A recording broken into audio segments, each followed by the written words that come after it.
Good afternoon, everybody. Wasn't lunch delicious? Yeah. How about those baked goods? Woo! Have more. All right. Ruth and I are very excited to be facilitating this panel here this afternoon. So this is the keynote afternoon address, which is really going to be more of a conversation up here on stage. And the topic is turning up the volume on older youth permanence. And clearly this is a theme that we've been hearing about from the get-go this morning with Mary's work on really focusing in on the fundamental building block and all development around secure, strong attachments for our little guys, but equally the need for strong, secure, safe attachment doesn't disappear once you're 5 years old. It continues whether you're in your middle childhood, your late adolescence, or your young adulthood, particularly for the kids that we work with here within our child welfare system. So that's the theme that this conversation will continue for the next hour or so. And we are excited to have esteemed panelists. And I'm not going to introduce myself any more than I'm Mary LeBeau. I'm going to hand the mic to Ruth, who will introduce herself and facilitate introductions of our panelists and give you a context for how we're going to have this conversation this afternoon. Ruth? I'm Ruth McRoy from Boston College School of Social Work, and I'm honored to be here with the panel today.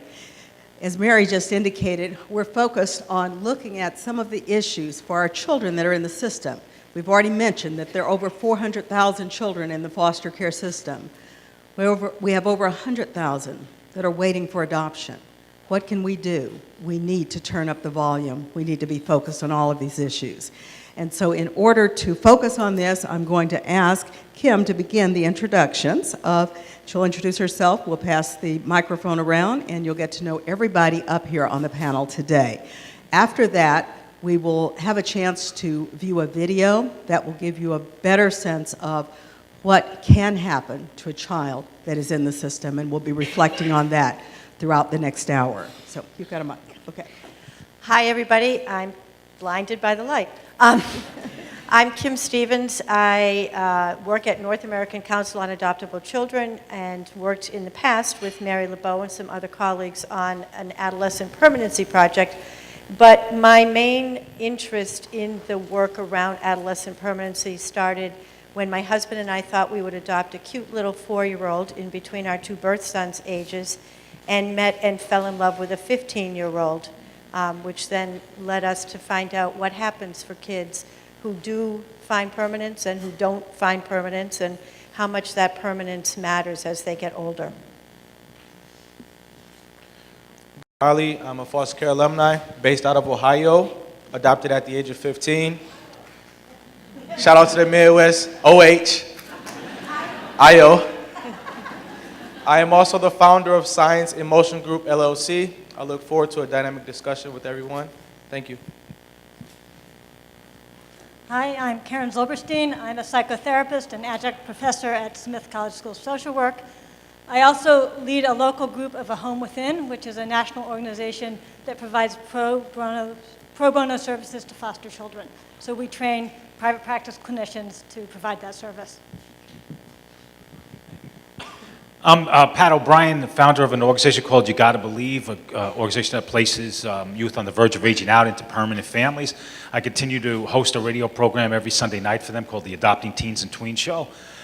In addition, I am the president of the Adoptive and Foster Family Coalition of New York, and I am currently working as a Wendy's Wonderful Kids recruiter for Klingberg Family Centers in Connecticut. Good afternoon. My name is Rodney Walker again. I am the author of educational memoir called A New Day One, Trauma, Grace, and the Young Man's Journey from Foster Care to Yale. And it is a memoir about my journey growing up on the south side of Chicago in 12 different foster homes to making it to Yale University and earning a master's degree. And currently I do youth advocacy work with children and at-risk youth in inner city communities everywhere. So glad to be here. Hi, I'm Jamie Caron. I look remarkably short standing up after this guy stood up tonight. I'm the regional director of the New Central at DCF, and as the commissioner mentioned, I'm really, my home is here in Western Massachusetts, and for about 25 years of the years I've had with the department, minus the last 6 months, I've been out here in Western Mass, primarily working in adoption and foster care and finding permanency for kids. And I have a lot of friends out here who are continuing to do the work here, and I'm glad to be here. Thanks.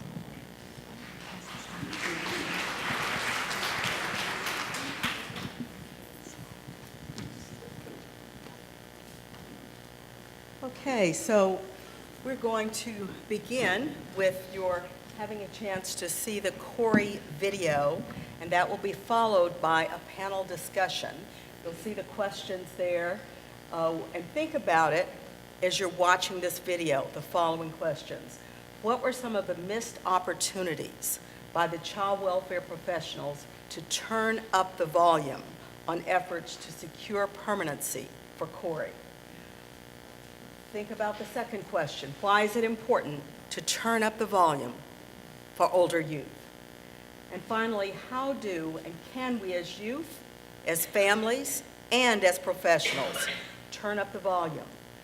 Think about a solution-focused response based on your experience, based on your perspective. We'll hear from the panelists, and then we'll have an opportunity to hear your suggestions as well. So let's begin by showing the video. Okay, we're just going to play this video is about, I don't know, it's 15, 17 minutes long, and it is the story of a young man named Corey who was about to turn 18, and his efforts to secure a permanent family for himself.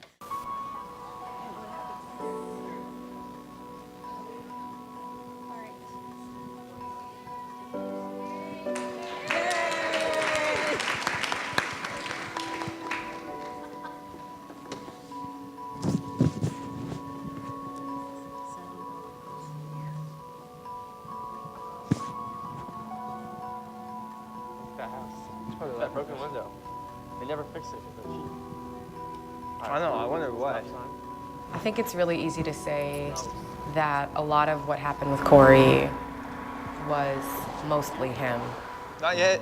Wait, oh, okay, fine. Looks like we're going.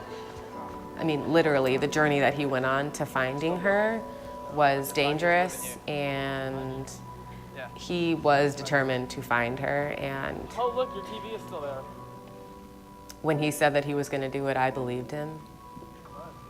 One of the major reasons why I didn't get adopted is because my mom never showing up for court, and the social workers could never find her. They had addresses and numbers, but the numbers were disconnected or to just different people's numbers, and my mom was a very hard person to find, so. When Corey's mom was pregnant with him, it was the first time I'd ever been around anyone that was ever pregnant.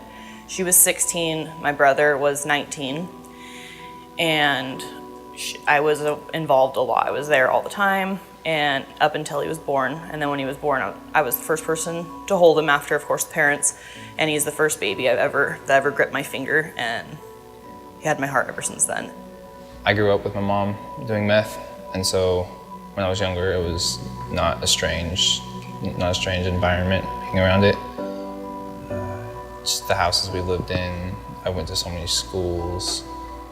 So when I used to go pick up Corey from his house, there would be garbage piled on the floor, and they would just kind of dig pathways through dirty diapers on the floor, the kids screaming. They wouldn't have food in the house. We would buy groceries for him to take home. His bedroom he shared with his uncle and was the size of a closet. He would bring over the whole family's laundry, and we'd wash all the family's laundry. They never had to get up and go to school. Even if they wanted to get up and go to school, they needed to stay and take care of the kids.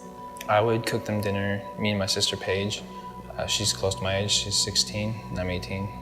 And so Paige would usually change the kids and clean them up. I would cook dinner and clean the house. And that's pretty much the roles we would do. We'd take them out for, little parks, just the things my parents wouldn't do. The summer that he was 9 is when he stayed the first full summer. And then and it stayed like that when he was 10 and when he was 12. I wonder how long that's been here. Longer than your grandma. I wanted him to be able to be a kid and not be a parent. So instead of him bringing family's clothes over and washing them, for me to be able to wash his clothes for him to be able to, his only concern in life is to get up and go to school. Right before his dad died, he really, really wanted to move in here. He was failing in school, all straight Fs. He was missing, I think he missed over 120 days of school. And I was always a little bit intimidated by his mom, and so I was kind of working up the courage myself to talk to her and try and get it done. And then after his dad passed away, that's when we were going to make it permanent.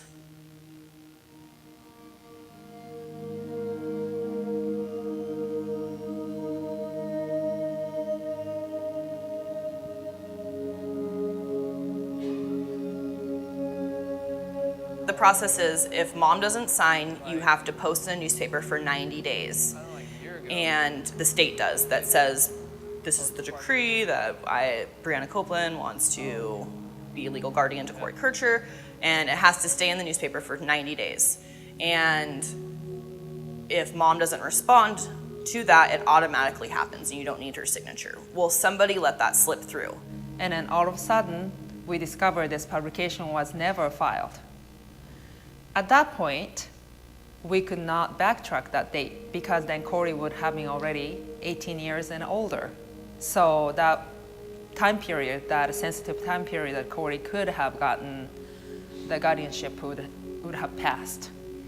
So the only way we could finish Corey's guardianship at that point was to find a mom.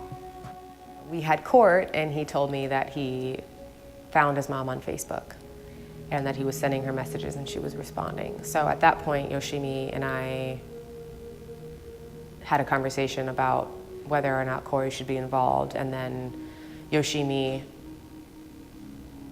pretty much just asked Corey, help us find your mom.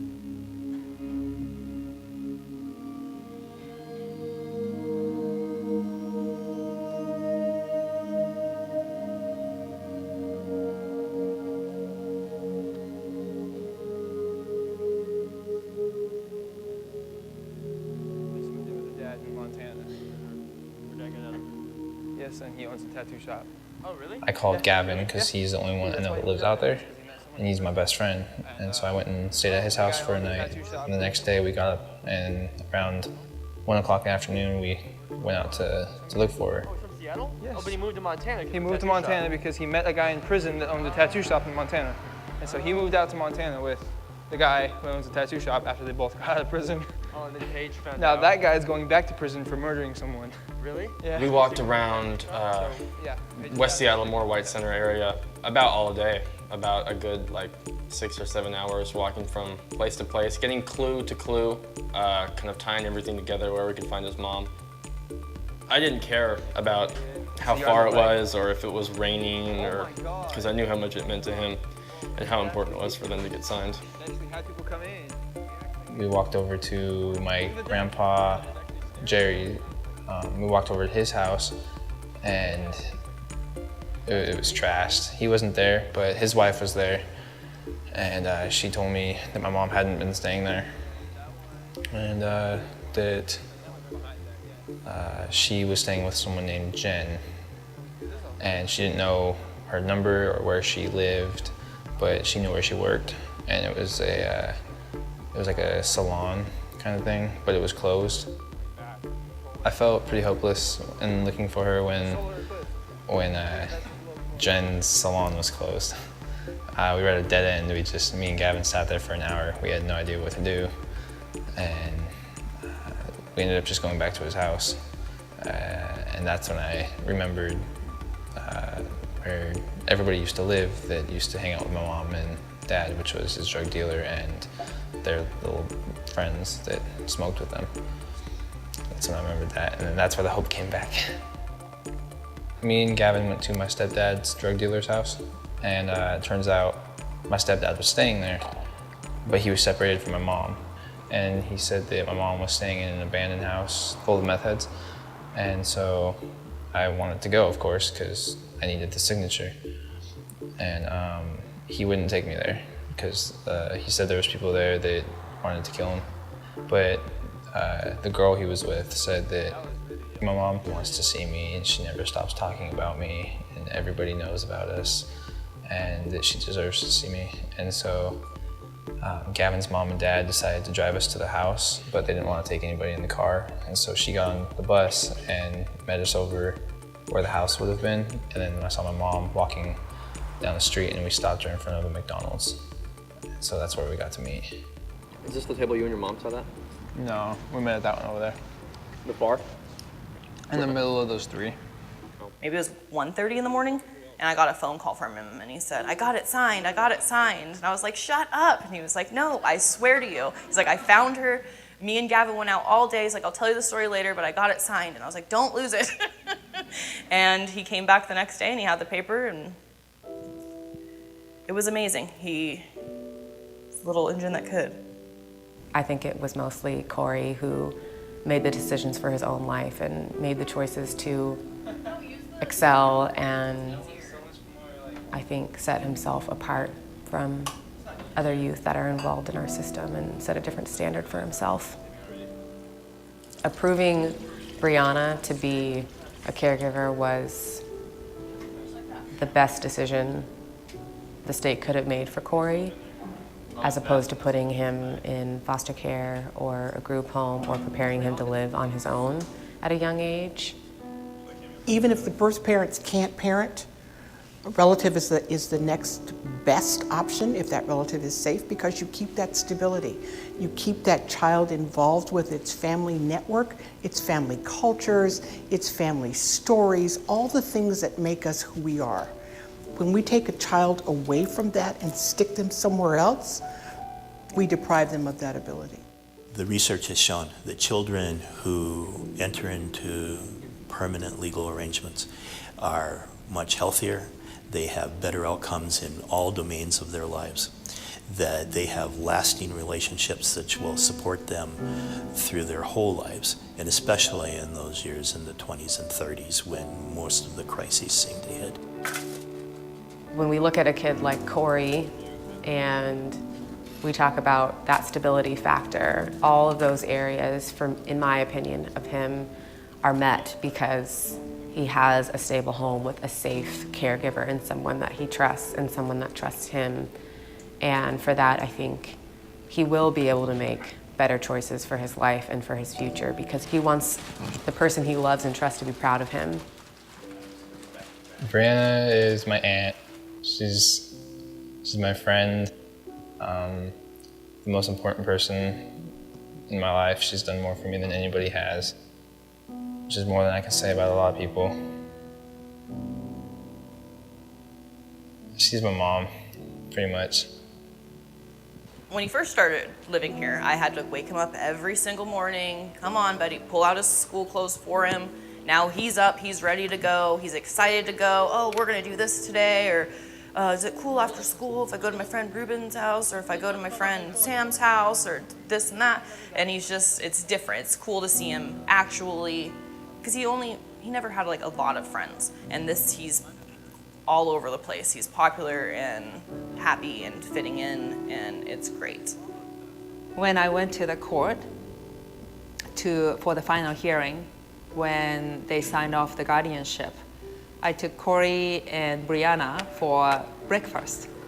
Afterwards, we were celebrating, and Corey just, like little kids, Corey could not stop asking me questions. So, Yoshimi, does that mean I'm no longer a foster kid? And I said, no, Corey, you're not foster kid anymore. It's like, okay, wow, I can't believe it. 3 days before my birthday. Literally, that was 3 days before his 18th birthday. He was not a foster kid. When I'm older, a while down the road, after I have my job for a long time, I want to have 3 kids and a wife and big house, the usual corny stuff.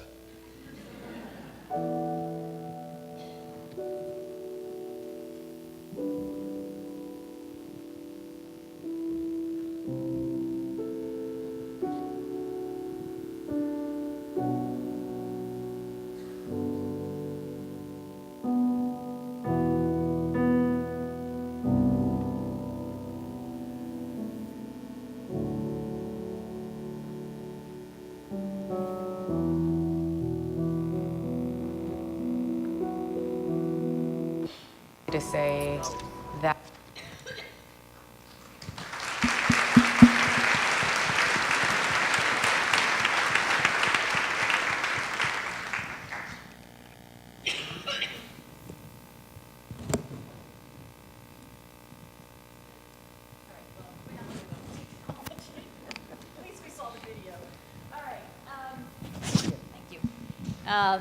So we're just going to ask our panelists a series of questions regarding the video, but also I want to just ask that as we go through the questions, if you want to respond to those based on Corey's experience or as well as your own experience or your belief around the general experience of kids within the child welfare system, please feel free to add that to your comments, all right? So I'm going to ask this first question of Rodney and Cedric, and then I'll go to Jamie in that order, okay? And the first question is, what were some of the missed opportunities by the professionals working with Corey to help him achieve permanency, to help him get to family, and to feel that sense of claiming and belonging that we talked about is so critically important for all children? Can we start with you, Rodney, on that? Yes. First of all, I thought that was a really great video, and I'll try to keep my comments relatively brief. But even though I have a substantial amount to say about that, but in the video, Corey had the great privilege of having a personality that was conducive to him doing what he did. But that the data tells us that 8 out of 10 foster care youth would not do. They wouldn't take the initiative to seek out that person that meant the most to them, to seek that kind of guardianship and to have that permanency later on in life at 17 years old. Really, Corey came in with 2 critical deficits. One is that his father passed away, and a lot of us don't talk about the role of that father's play in the development and nurturing of children. It's probably the single most critical element of early childhood development is the role of the male figure. Obviously the mother is important too, but the guidance and that other aspect of the nurturing comes from the father. So that right there is a deficit, and it explains why, again, 8 out of 10 children, by the time they reach puberty, 13, 14 years old, when they start to have their hormonal growth, when their emotional development becomes a factor, begins to link what their past experiences were to what the current situation they're in at 16 or 17 years old. So in the video, I got the sense that Corey just had the unique gift and ability of a personality that let him take the experience of his father passing away, the fact that he didn't know where his mother was, the fact that he was growing up in a neighborhood that has so much trash and filth and counterproductivity in it, taking that and using that as a fuel to find that balance and that sense of peace, along with the fact that he just happened to have had a person like Brianna there by his side who was able to tap into his emotional side in a positive way to allow him to say, this is my real mom. I'm gonna pursue that, and it's kind of like my life experience, having that permanency later on in life. But the one thing, really briefly, the one thing I think that was so critical that was missed by welfare services, and it's really not a matter of a fault in the sense, but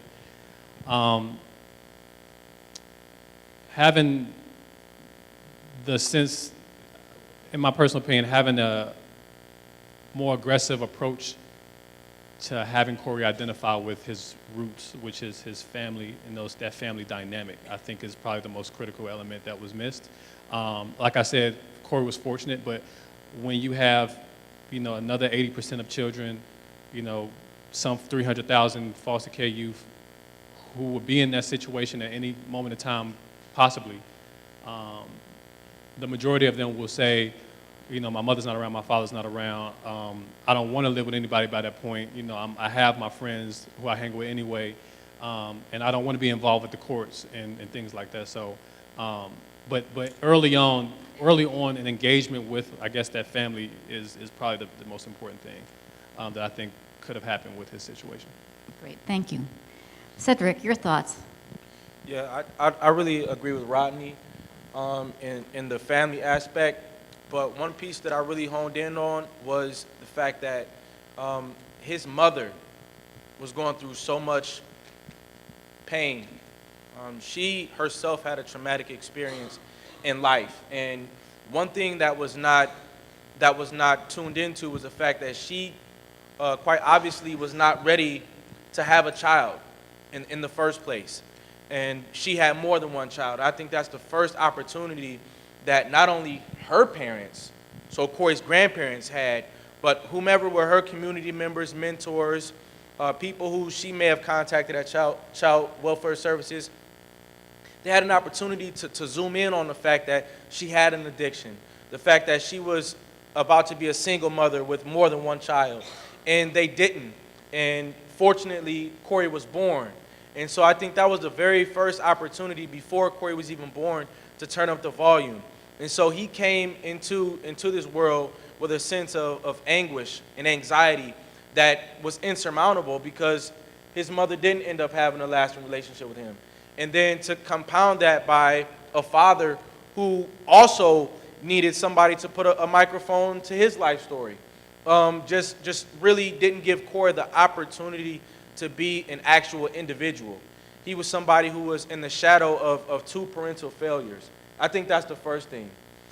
The second thing is FU successfully got out of the hospital with this child, and it's also obvious that you were on drugs. I think that the second opportunity that we missed to turn up the volume lied in school. I mean, he missed more than 120 days in school, and that really sticks out to me because even though I have an experience of growing up not knowing my father, never knew my father, and my mother also had addiction issues. I was raised by my grandmother, but if we missed more than 5 or 6 days of school, especially if those were consecutive days, then my grandmother was contacted by the school, and after that she was contacted by the social work agency. And I can recall, as a young person of character, my grandmother first taught me to iron my slacks and keep family first. That was my first lesson in life. And so even though she struggled with alcoholism, and even though she had several major problems with anxiety, with stress, alcoholism, that she didn't hide from us. Often we would come home with good report cards, but we would come home to a party where there was whiskey, the radio, and a lively conversation. But my first priority was still to do my homework, to make sure that my brothers and sisters did their homework, to make sure that we were ready for dinner. And we had repercussions when we didn't do those things. But that's one opportunity where the child welfare system didn't really miss for me, that I thought was absolutely major for Corey. The fact that he missed 120 days of school at a time. So I think that was absolutely humongous. The third and probably most accountable window that the system missed was not making sure that note was posted in the paper within a 90-day time frame. Because so many of our young people are used to the term or the label foster kid before they graduate, and all they want is to have that label removed off of them. All they want is to not be called a foster kid, to not have to go to counseling, to not have to wonder where your parents are. And if your parents are frank enough to say, I'm not going to be able to do that for you because I'm sick, or because I simply can't, or because I can't afford it, then that's a parent who's trying to get out the way so that the system can turn up the volume. So I think missing the opportunity to place that record in the newspaper and so that parent could get over her rights so that Corey could be adopted sooner was a third large missed opportunity. Great, thank you, Cedric. And I'm going to pass it, can you pass the microphone? Yeah, Jamie, great. Jamie, can you just comment from your perspective? So while we're asked to look at missed opportunities as a social worker, I feel compelled to just acknowledge what really also is very a strength here, obviously, and that is this child, this young adult, did not give up. And you can see from the video, the social worker as well as this child's mother did not give up either, and I just feel compelled to acknowledge that. And I know many people in this room are continuing to do this work day in and day out and are not giving up, but at the same time, I know you also join me in recognizing some of the systemic issues that come up. And we don't know the backstory, all these things, although I really appreciate the points you're pointing out. I think systemically, what happens for us often as professionals is we lose track of time. And our week turns into 2 weeks, turns into 6 months, and a year all too quickly. I think the other thing that we struggle with systemically is that we do not ask the youth and the family enough questions about the resources that are available within their own system. We're getting better at that, but that has been a struggle. I think we also struggle with trusting those networks and tapping into those resources. And finally, as I think Pat may have said this at times you've spoken, or Kevin Campbell has talked about, the group of people who are even more hopeless than some of our kids and feeling a lack of hope are our social work staff because of what is on your shoulders. And that's something that we must overcome and I think can play a part in what some of our youth are feeling too. Pat. You know, there's an incredible irony as kids are 17 and approaching the age-out date. And here there was an urgency that became important 3 days before he turned 18. And the first thing I was thinking about, there's no deadline. When you're 18, we still have to find your family. And at least they had found him a family. And if she couldn't guardianship him 3 days before his 18th birthday, she could have adopted him on his 18th birthday. So that was good. But what happened for him could have happened 3-4 years earlier. If anybody even thought, oh, let's look at the father's side of the family. And a good question to ask is, who held this teenager when he was a baby? Because that was a very touching part of that video. I was probably, Deanne had mentioned, I was probably one of the first people that held him after he was born. And if you think about in the incredible amount of funding streams that go into these cases when they're 17. There's independent living and OPLA money. There's mental health money. There's therapeutic foster care money if they're in a foster home. There's group care and residential money but nobody's using any resources to say what this young person needs more than anything else in the world is that one person who's going to be their parent for the remainder of their life. And we have to find some place in the system as we're spending tens and tens of thousands of dollars a year and hundreds of thousands of dollars while they're in our care to spend a little bit of money and get that kid a family, which would have been real easy in this case. And I think building on that, to think about what could have been done to prevent this in the first place, in terms of the mother who was drug dependent, what was done to prevent that? And you know, I do appreciate the entrance and arguments, and certainly these young men made that. But now we're faced with, you're 17 and you're aging out soon. Do we give up, or do we get your family anyway? That's right. And this is the reason why you should never give up until their last day in care, and maybe even we can figure out a way to fund stuff after they age out. And that's a great segue into our next question, specifically, why is it important to turn up the volume for older youth? And we'll begin with Cedric.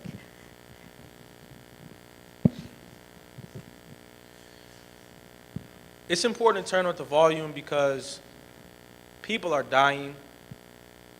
My mom died while I was in foster care because no one turned up the volume on her life and while we were in care. My mom wasn't found for 4 weeks. And no one turned up the volume. No one said, this person is not only missing, but this person has been missing.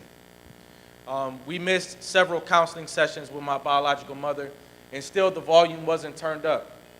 And so on one random day, myself and my younger brothers and sisters were called out of school to go to a regular counseling session, which was kind of different because we were all at the table this one time, and our social workers were there, and they simply broke the news that our mother died and that they didn't know how she died, and that was the reason why she had missed so many visits. And as loud and clear as I heard that, and my younger sister heard that, my youngest brother was just 2 at the time, and he was laughing and joking at the table.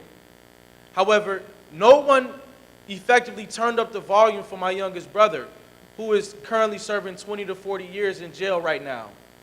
And when I was growing up out of the system, to say, even though we are going through some tremendously hard times, success is a choice. Even though I had mentors and people who allowed me to share my stories, such as Pat O'Brien, I wanted to say, please turn up the volume for my brothers and sisters who are not effectively getting the message, who are not effectively taking on mentorship, who aren't listening, who simply don't care yet. Please turn up the volume and get them to hear this message as well. There have been There have been circumstances in my own life where the volume needed to be turned up because life itself is at stake, because people are dying, because people are taking other people's lives, because there are foster parents who've never been heard, and that's the reason why they want to be foster parents, because no one turned up the volume for them, so they want to give what they never had. That's another reason why the volume needs to be turned up.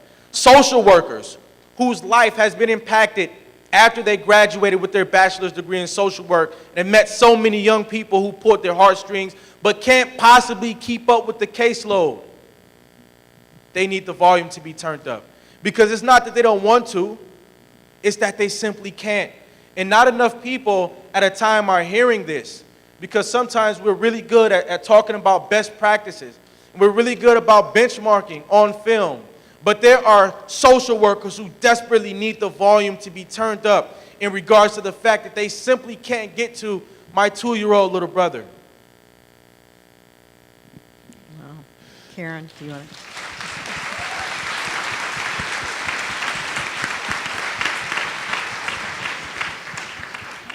I can't answer quite as well or as passionately as Cedric, but I will answer a little differently. We need to turn up the volume because we know that trauma, neglect, adversity has a cumulative effect on individuals. And it affects their physical health, mental health, ability to work, ability to form relationships. And the earlier that we intervene and change that, the better off it's going to be. Early interventions are simply more efficient, more effective than any interventions that we, well, not any, but interventions later in life. Because as people are growing and developing, there's a neurological impact, an emotional impact, a relational impact. And if we can change that early on, we can change the course of development. On top of that, kids who are not in a safe environment, who are being neglected, who don't have stable relationships, are really exerting a lot of energy trying to find safety and stability. And when you're giving that much emotion and attention to the issue, it's very hard to concentrate on anything else. You see how often he missed school. That was in part because of his mother. But try concentrating in school if you're not sure if you're safe or if you're not sure that there's really an adult available to him. And we saw that Corey, when he was in a stable place, was suddenly able to learn. And for a lot of our kids, it won't be sudden because it'll take a lot more work because of what they've gone through. But he's able to learn now. He's able to have relationships in a way that he never was when he was in a different environment. And if we're going to give these kids the skills they need to transition to adulthood, the earlier we start to give them that stability, the better. Rodney. Yes, I would just like to say that what Cedric and Caron said is absolutely right. And just to put a face to the name, older youth, when I think about older youth, I'm assuming we're talking about kids between the ages of 16 and 17, 18 years old, or just maybe in like the latter teenage years, who've gone through foster care and gone through like a tremendous amount of adversity or a tremendous amount of confusion. They're emotionally unstable, they're psychologically and socially unstable. They've gone through a situation where they didn't know all the dynamics of their placement in foster care. They have all these questions that some of them may not be answered.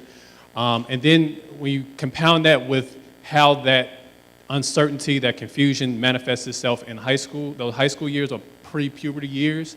It manifests with anger and aggression. It manifests with depression and suicidal, thoughts or tendencies. When we think about in Illinois Department of Children and Family Services, 55% of the foster youth have criminal records before 15 years old. So when you think about the possibilities of turning up the volume for older youth, like what exactly does that mean? You can have early, I think it's always good to not give on hope on older youth who have experienced life-shattering circumstances like this, to say that, it's still an opportunity to find that family, to have second chances in life. But when you face the grim reality that, over half of foster youth by that time have made mistakes in life due to that instability early on, where they can't get a job now, they can't get grants for college, they can't have, they don't know who their parents or their siblings are, most of them, and for those who do, they're not able to nurture themselves back into shape because of all the mistakes that they've made. It's just so much that you can do to turn up the volume. Now, people like me, people like Cedric, and people like Corey, and others in the foster care system who have made a deliberate choice after all of that to somehow say that to ourselves, wow, life just can't be like this. There has to be people out there who have an underground network-like relationship to try to pull kids out of that. That's a possibility. We need to be there so that when kids come to that recognition, we'll be there. But I will say before, it is, in fact, an underground railroad. If you can recall, only hundreds of people were saved through this network, but there were millions who were lost. And by default, that's what's going to happen when you wait to a 15, 16, 17, 18-year-olds to try to do that intervention.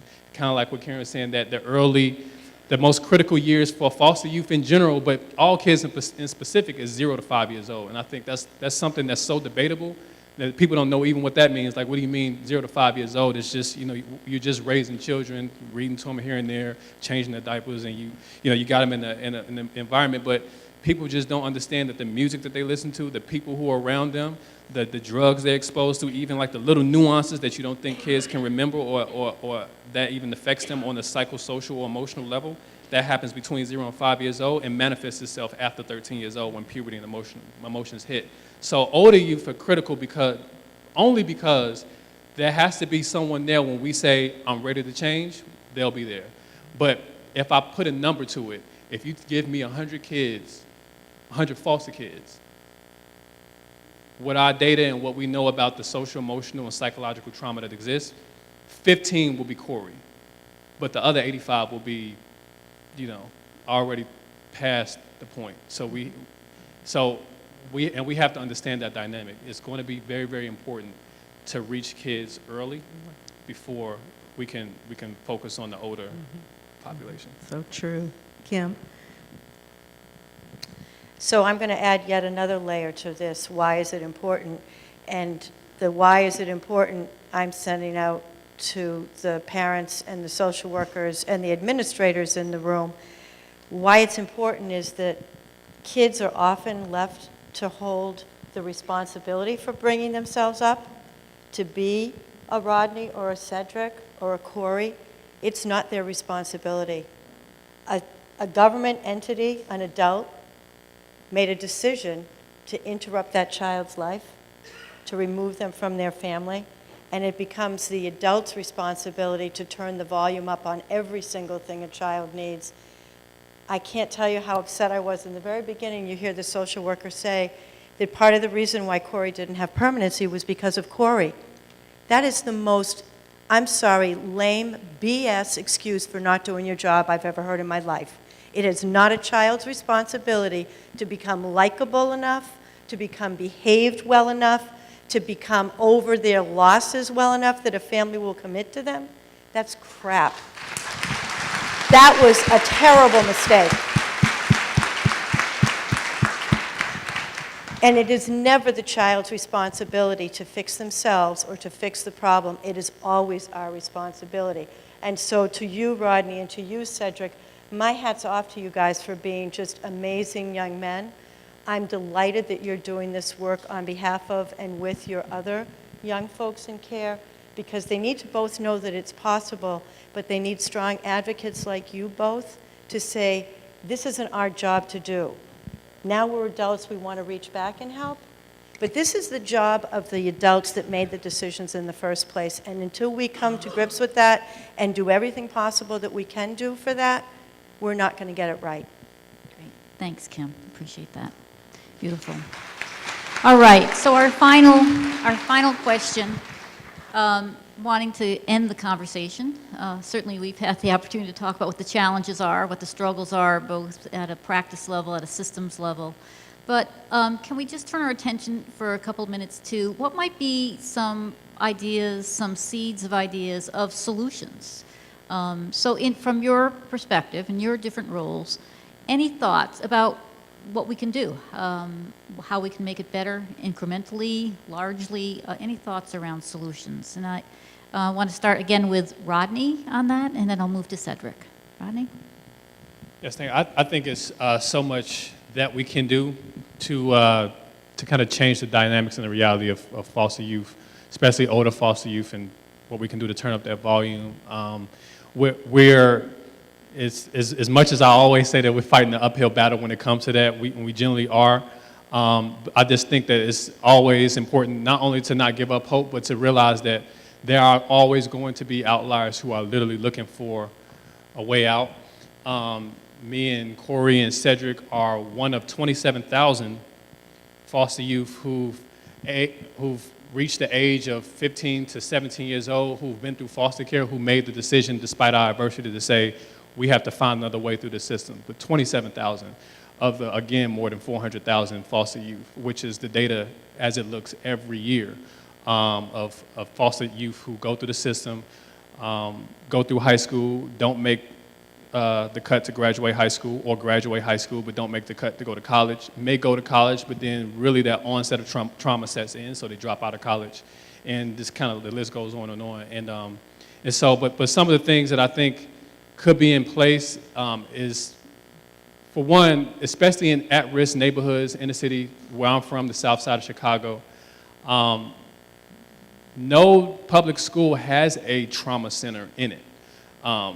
There are, all the schools in Chicago in particular, I can only speak for Chicago, is that when they're ushered through the orientation in the course curricula, there's little attention to be focused on the traumatic experiences of at-risk youth, not just foster care, but in particular foster care, at-risk youth, dealing with those type of circumstances. There is no prerequisite, there is no course, there is no attention given in the education system. I think there's an opportunity to have that type of, that kind of course available, or that type of orientation available for students growing up in inner city, urban, at-risk, or foster care neighborhoods, to be able to have the first semester dedicated only towards understanding your environment, understanding your circumstances, understanding what you're coming into, because again, 13 years old is the age for freshmen and high school students. That's when the onset of that social, emotional, psychological trauma kicks in, again, because of hormonal imbalance and things like that. To ask them, you know, the dynamics of their family, the reality that they're growing up in, foster care, to ask them those critical questions that's going to engage them and get them wheels spinning so that they can get themselves back on a social, emotional, stable track is very, very important. So I think that's one of the first things that can be done. And then the second thing that can be done, again, you're still fighting an uphill battle, is to make sure that kids who are going through those circumstances are engaged with their birth family as much as possible in any way that can be possible. When we think about somebody like Corey, whose parents weren't ready, or a lot of foster kids whose mothers just did not want the child, I think it's actually healthy for them to know that. And I think one of my experiences was that most of the social workers didn't expose that information to me, the information to my parents, because they thought I was too young and they thought I was too underdeveloped socially and emotionally to get it or to understand it or to take it well.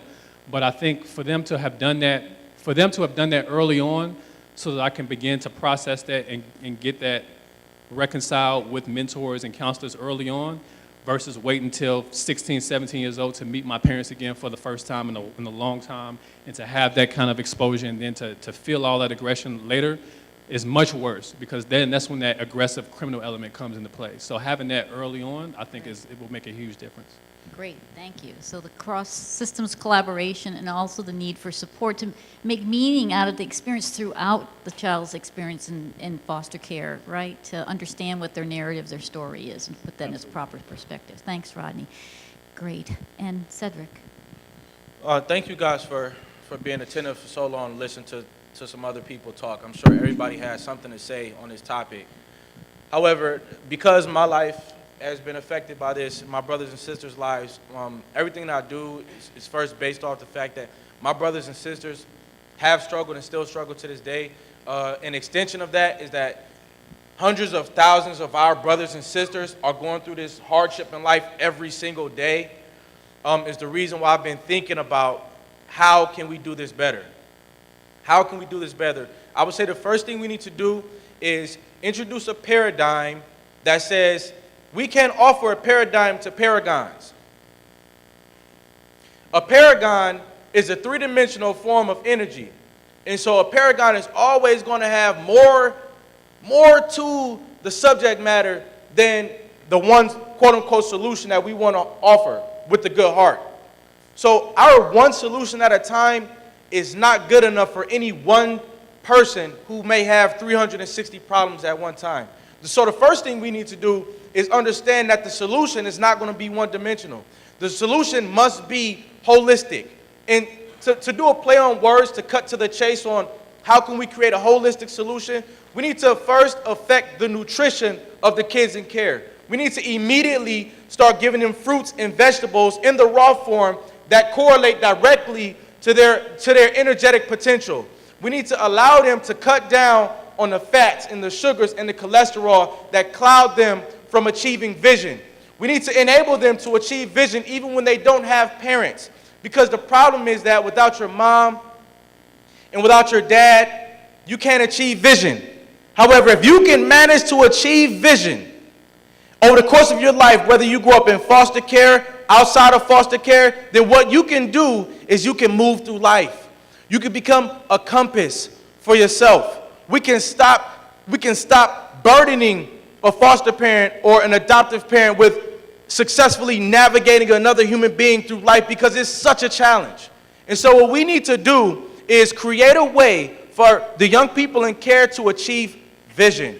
We do that by creating a culture such as this conference, and then you grow that culture into a place where young people can come, a place where professionals can come and parents can come to be understood, to be related to build concrete, solid relationships so that they can relate to the world what their vision is, because their vision is going to change the world according to the problem that they have.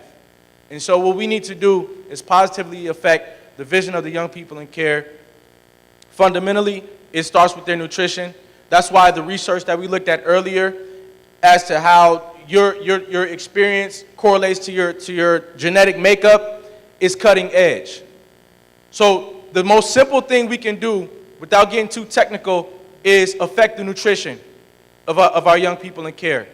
After that, we want to grow that culture into a technology that can sustain it for thousands of kids at a time. Because it's not enough just to help one of us when we have thousands of us dying on a weekly basis. We need a technology because technology brings hope. And that's not a quote from me. That quote came from BP when I was watching television, thinking about how many people walked up to me and said that they were impressed by the story that I shared. And the fact that BP said it plain. I mean, BP is Fortune 500, so I respect their perspective.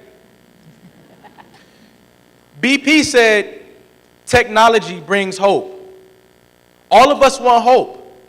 I deeply appreciate Judy and her colleagues for creating this. I deeply appreciate Pat O'Brien and other people who make these types of places possible, because you guys want to bring hope. So much hope. BP made it plain to me that hope comes by way of technology. So in the short term, we need to give our kids much better nutrition. In the long term, in the midterm, we need to consider robust and attractive technologies. Thank you. Thanks, Cedric. Beautiful. So we're going to ask Jamie now to talk a little bit about, from your perspectives, ideas for solutions. Well, it is really tough to follow these amazing men, I got to say. And I actually, I want to ask for a round of applause for these two men and what they are offering us.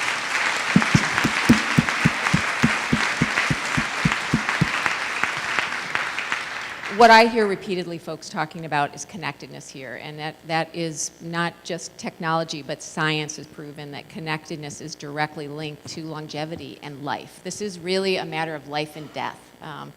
That study that Harvard did of over 300,000 folks identified that without healthy connections, there is an increase by 50% of premature death. And I think it really is an issue of life and death for all humans, regardless of the age. But obviously we're here and we care about the youth of this Commonwealth and the youth across the country that are in foster care. And so and I think about solution focused here is really about finding connection, casting the net wide. Joyce made the comment about concurrent planning, that in casting that net wide, that we are searching family, community, and the people who are meaningful in children's lives throughout their lives. And as Kevin Campbell has talked about and acknowledged in his trainings, each and every one of us have approximately about 300 living relatives on the planet right now. There really shouldn't be anyone working in this field who says of any of our children they don't have anybody, because that's just statistically not possible.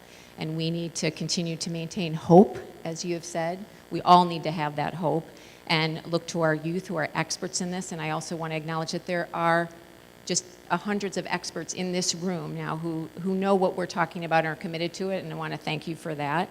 And I also just thought of a phrase that we often hear and say about how it takes a village to raise a child. I think we all need a village, not just to raise children, but for all of us to feel connected in our personal lives and in this professional world. It is tough work that we do, it's meaningful work that we do, and we need each other to continue to do that and to keep listening, to hear beyond words. Listening sometimes is not listening to our kids who say, I don't want to be adopted, but really listen beyond that and know what we know through technology and science, that kids need to be connected and need that as children as well as young adults and beyond. So thank you. Thank you, Jamie. Pat? All right. Well, we talked about one solution. Thank goodness I don't have to talk about one solution, because I'm going to speak about the only solution. And the only solution is every kid needs a family before they're out of care. And the important thing to know, from 25 years as an administrator running programs that recruited families for kids on the verge of aging out, and the reason why I called one of my organizations is You Gotta Believe, is because you can't find the family until you believe the family is there. But once you actually believe the family is there, it's very interesting. I'm a practitioner for the last 2 years, where my caseload are young people, 16, 17, 18, and almost every one of them, the way we're going to find them a family or have found them the family is follow the love. The only thing I disagree with my young brother here, Rodney, is there's no underground railroad for these kids. The network is right in their face. I'll give you some examples. A great-grandmother loved this kid more than anybody on his caseload, and she's being ruled out because she's so old. And she's a lot more vibrant than me on certain days. But she helped me lead to somebody because she loved her kid so much. And that was her son, his granduncle. Had another young lady, I just asked her, who loves you? Her older sister's adoptive mom. And I developed a relationship with that person, and that's who's adopting her. Young lady in a hospital when I got the referral. Nobody asked her who loved her.